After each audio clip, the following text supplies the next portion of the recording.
बच्चों, कैसे हैं आप सभी। उम्मीद करती हूँ आप सभी बहुत अच्छे से होंगे। कक्षा की शुरुआत करते हैं। पाठ है हमारा शक्ति और क्षमा। जीवन कौशल, अपने मनोबल, अहिंसा का महत्व और आत्मनिर्भरता के लिए मनुष्य को जागृत करने के लिए प्रेरित करना।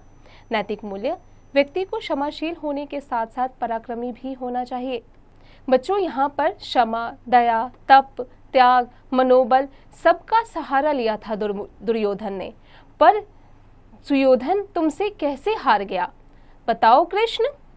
क्षमाशील हो रिपु समक्ष, तुम हुए विनत जितना ही, दुष्ट कौरवों ने तुमको कायर समझा उतना ही।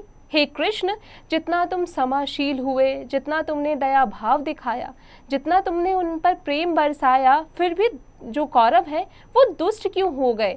वो दुष्ट कौरवों ने तुम्हें कायर क्यों समझ लिया? क्षमा शोभती उसी भुजंग को, जिसके पास गरल हो, उसको क्या जो दंतहीन, विष रहित विनीत सरल हो। कहते हैं क्षमा उसी को शोभती है कि जो शक्तिशाली होता है, जो मन का साफ होता है, जो मन का अच्छा होता है, उसको नहीं जो दंतहीन हो, जो विष रहित हो, जिसके मन में पाप हो, जिसके मन में छल हो, जिसके मन में दूसरों के प्रति बुराई भरी हो। 3 दिवस तक पंथ मांगते रघुपति सिंधु किनारे, बैठे पढ़ते रहे छंद अनुनय के प्यारे प्यारे।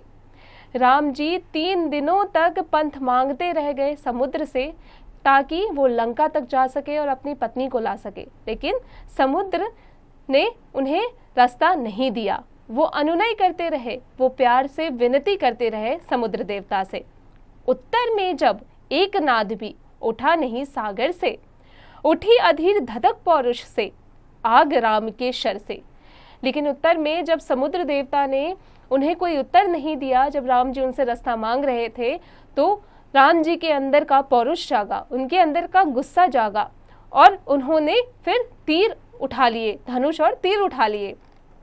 सिंधु देह धर त्राही त्राही, करता आ गिरा शरण में, चरण पूज दासता ग्रहण की, बंधा मूठ बंधन में। तभी जो सिंधु देवता थे, जो समुद्र देवता थे, वो त्राही त्राही करने लग गए। उसमें रहने वाले जो प्राणी थे वो त्राही त्राही करने लग गए और प्रभु की शरण में आ गए, उनसे क्षमा मांगने लगे, उनके चरण को पूजा करने लगे और उनसे माफी मांगने लगे।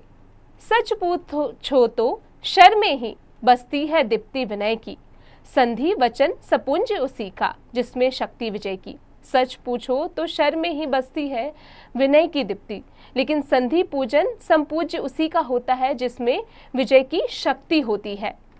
सहनशीलता क्षमा दया को तभी पूजता जग है, बल का दर्प चमकता उसके पीछे जब जगमग है।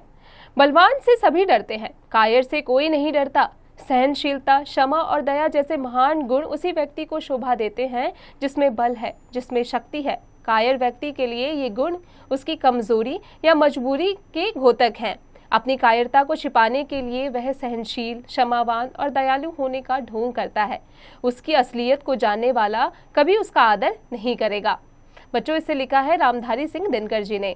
जीवन परिचय। रामधारी सिंह दिनकर का जन्म 1908 ईस्वी में सिमरिया, जिला मुंगेर, बिहार में हुआ था।